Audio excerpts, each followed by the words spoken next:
ओम शांति। 24 जून 2026 की मुरली है।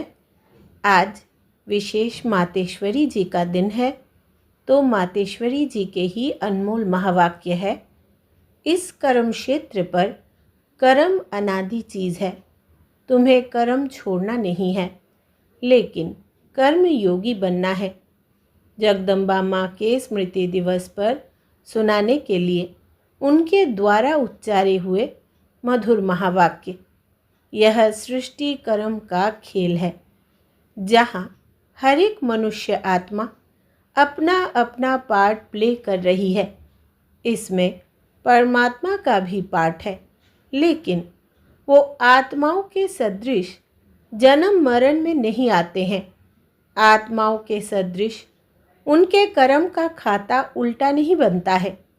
वो कहते हैं, मैं तो सिर्फ तुम आत्माओं को लिबरेट करने आता हूँ, इसलिए मुझे लिबरेटर, बंधन से छुड़ाने वाला, गति सद्गति दाता कहते हैं। आत्मा पर माया का जो बंधन चढ़ा है, उसे उतार कर प्योर बनाते हैं और कहते हैं कि मेरा काम है आत्माओं को सर्व बंधनों से छुड़ा करके वापस ले जाना। तो सृष्टि के जो अनादि नियम और कायदे हैं, उन्हें भी समझना है। फिर इस मनुष्य सृष्टि की वृद्धि किस तरह से होती है। फिर वो टाइम भी आता है जब यह कम होती है। ऐसे नहीं कि बढ़ती है तो बढ़ती ही जाती है, नहीं, कम भी होती है। तो सृष्टि में हर चीज़ का नियम है, अपने शरीर का भी नियम है। पहले बाल, फिर किशोर, फिर युवा, फिर वृद्ध। तो वृद्ध भी जल्दी नहीं, वृद्ध होते होते जर्जरीभूत हो जाते हैं। तो हर बात का बढ़ना और उसका अंत होना, यह भी नियम है। इसी तरह से सृष्टि की जनरेशन का भी नियम है। एक जीवन की भी स्टेजेस है, तो फिर जन्मों की भी स्टेजेस है।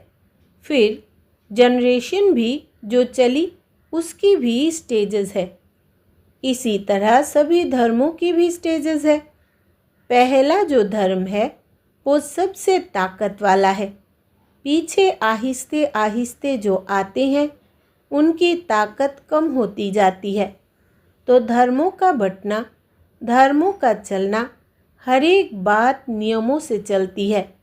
इन सब बातों को भी समझना है।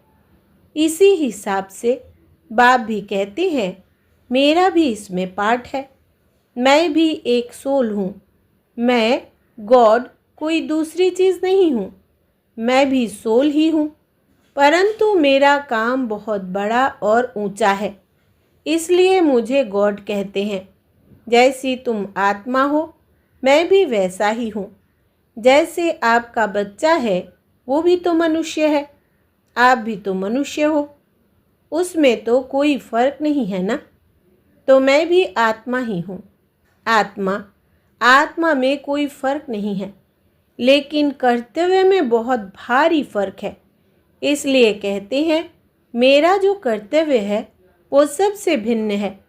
मैं कोई हद के एक धर्म का स्थापक नहीं हूँ। मैं तो दुनिया का क्रिएटर हूँ। वो हो गए धर्म के क्रिएटर।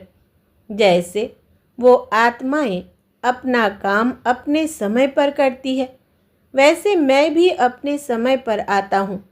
मेरा कर्तव्य विशाल है, मेरा कर्तव्य महान है और सबसे निराला है। इसलिए कहते हैं, तेरे काम निराले। उनको सर्वशक्तिवान भी कहते हैं। सबसे शक्तिशाली काम है आत्माओं को माया के बंधनों से छुड़ाना और नई दुनिया का सैम्पलिंग लगाना। इसलिए उनको अंग्रेजी में कहते हैं हेवनली गॉड फादर। जैसे क्राइस्ट को कहेंगे क्रिश्चियनिटी का फादर, उनको हेवनली गॉड फादर नहीं कहेंगे। हेवन का स्थापक परमात्मा है, तो हेवन वर्ल्ड हो गई ना।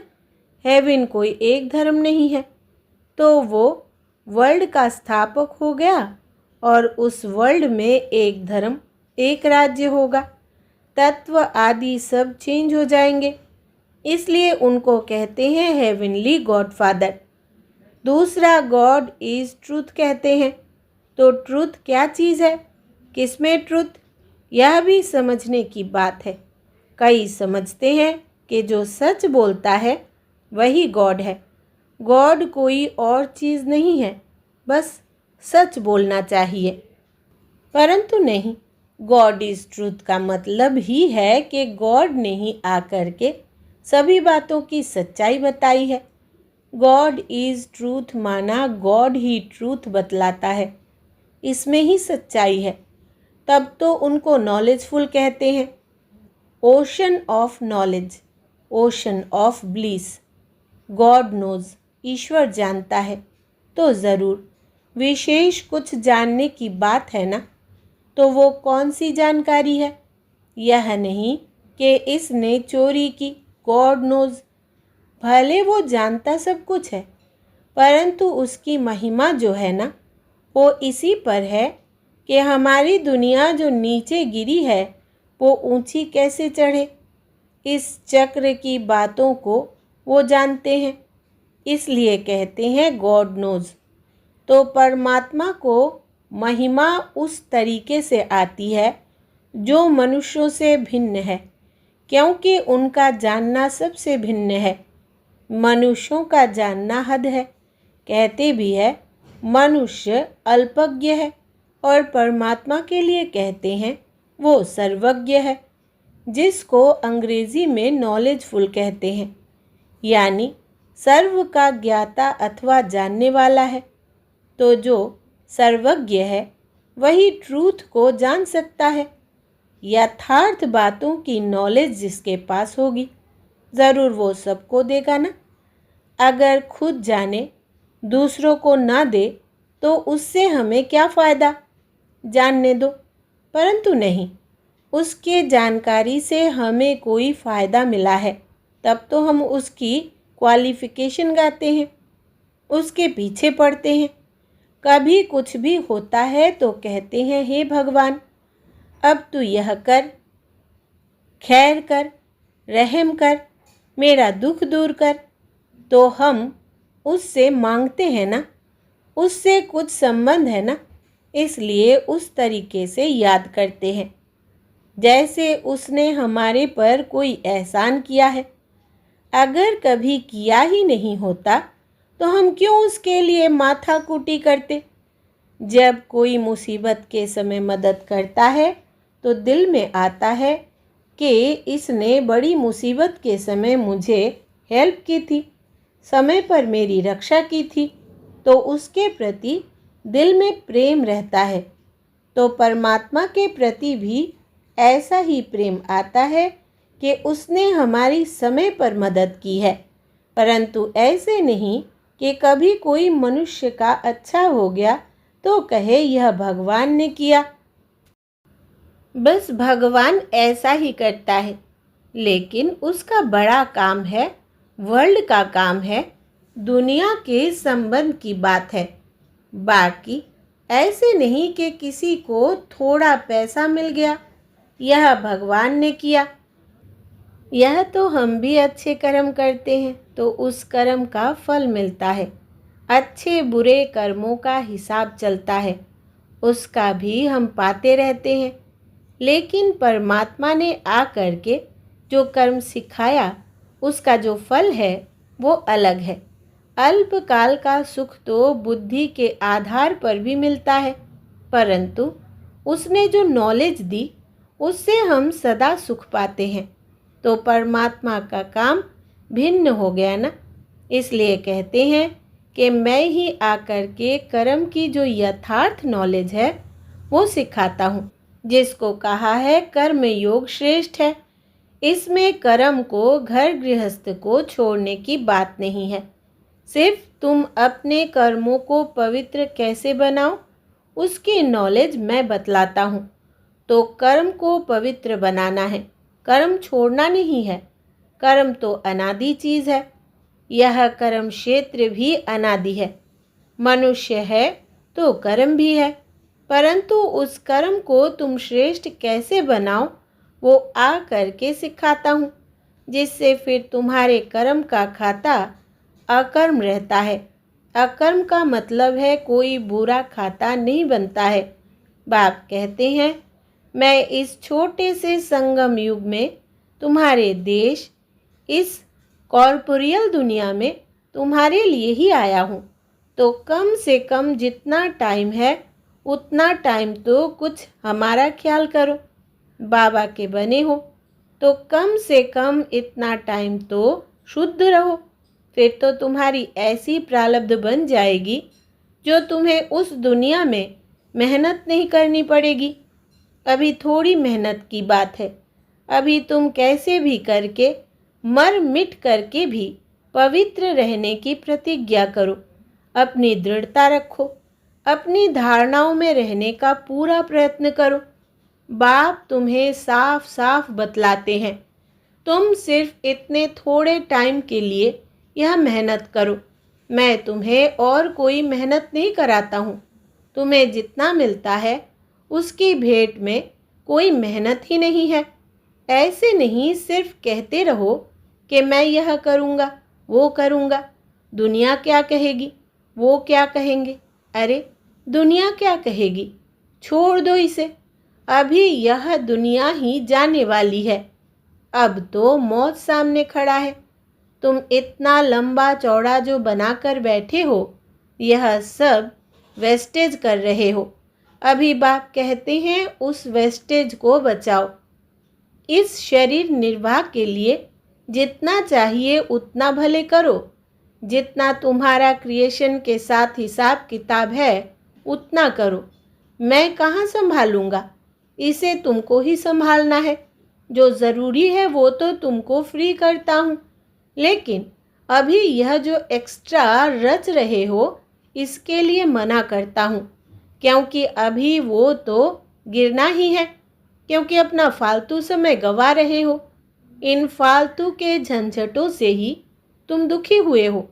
इन झंझटों से तुम कैसे छूटो वही तो तुम्हें बतलाता हूँ। फिर भी बैठ करके अनेक बहाने लगाना, यह कहाँ की रीति है। फिर बाप भी कहते हैं कि देख लेना, अभी अगर मुझे सीधी उंगली नहीं देते हो, हाथ नहीं देते हो, तो फिर मैं ऐसे नाक पकड़ के ले चलूँगा। नाक पकड़ेगा तो फिर दम घुटेगा, फिर दुख होगा, सजाएं खानी पड़ेगी ना।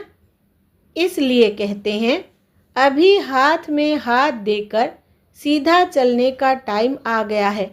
अगर सीधी तरह से नहीं चलेंगे तो फिर मेरे हाथ में तुम्हारा नाक भी तो आएगा।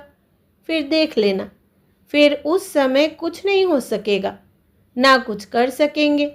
इसलिए बाप कहते हैं बच्चे, अब तुम मेरे को करके, मेरे पास आ करके, मेरी बातों को सुन करके अगर फिर भी कुछ नहीं किया तो उनके लिए बहुत कड़ी सजाएं हैं।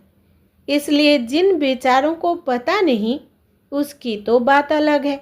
बाकी जिन्हों को पता है, जो बैठ के सुन के फिर उन्हीं बातों में गफलत की, तो उनकी तो खैर नहीं।